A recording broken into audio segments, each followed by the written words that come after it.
Teens, jumpa kembali dalam acara TFC. Sebelum kita bersama akan merenungkan firman Tuhan, yuk kita berdoa dulu. Mari kita berdoa. Bapa, kami bersyukur ketika saat ini kami akan kembali disapa oleh firman Tuhan. Kiranya Tuhan menerangi setiap kami sehingga kami dimampukan untuk mengerti dan melakukannya dalam kehidupan kami sehari-hari. Dalam nama Tuhan Yesus kami memohon penyertaan-Mu. Amin. Tema Renungan Teens for Christ hari ini bertema Bukan Mimpi. Diambil dari Kisah Para Rasul 12 ayat 1 sampai 19. Saya akan membacakan renungannya untuk kita semua. Apakah ini mimpi? Beritahu aku kalau ini bukan mimpi. Seru Ana ketika namanya disebutkan menjadi lulusan terbaik. Ia mendapat banyak pujian karena prestasinya itu. Ana merasa sangat senang. Tetapi juga masih sulit untuk percaya bahwa dirinya lah yang menjadi juara. Masih terbayang perjuangannya ketika belajar setiap hari, juga keraguannya saat menghadapi hari-hari ujian. Lebih dari semua itu, Ana mengingat kebaikan Tuhan. Ana selalu mengungkapkan semua perasaannya di dalam doa. Ia tahu, jika saat ini ia menjadi lulusan terbaik, itu karena kebaikan Tuhan baginya.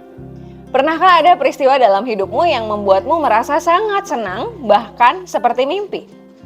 Hari ini kita membaca kisah Petrus yang mengalami pertolongan Tuhan yang luar biasa. Pada waktu itu Petrus dimasukkan ke dalam penjara karena ia terus memberitakan Injil. Di penjara itu ia dijaga oleh 4 regu prajurit. Masing-masing regu beranggotakan 4 orang. Ia juga dibelenggu dengan rantai.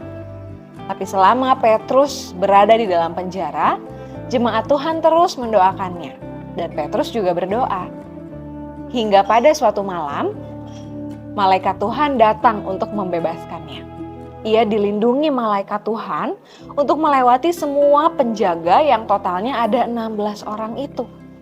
Sehingga ia dapat pergi ke rumah yang di dalamnya jemaat lain berkumpul. Petrus sempat merasa bahwa peristiwa itu seperti penglihatan atau mimpi atau terasa tidak nyata.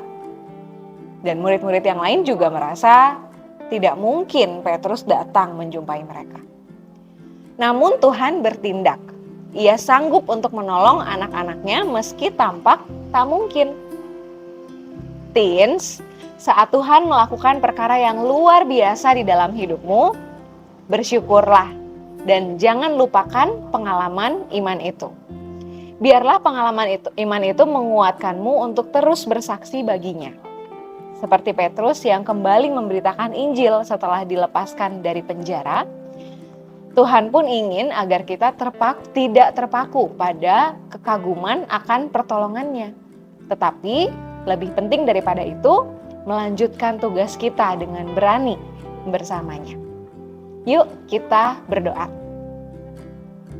Bapa, kami yakin dan percaya setiap rencana dan harapan yang sudah kami susun boleh terjadi dan terwujud karena pertolongan Tuhan saja.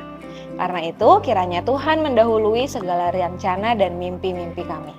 Kami serahkan hidup kami, mimpi kami, masa depan kami ke dalam tangan Tuhan. Di dalam nama Tuhan Yesus kami berdoa.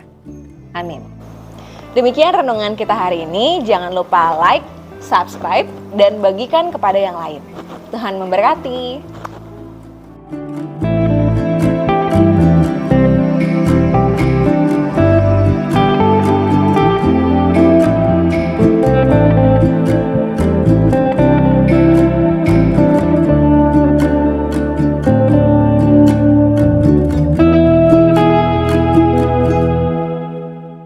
Sahabat, mari dukung pelayanan dan pekabaran Injil melalui YKB dengan membagikan link acara ini kepada sebanyak mungkin orang. Dukungan juga dapat saudara lakukan dengan mentransfer dukungan finansial ke rekening BCA ke nomor 450 305 2990 450 305 2990 atas nama Yayasan Komunikasi Bersama.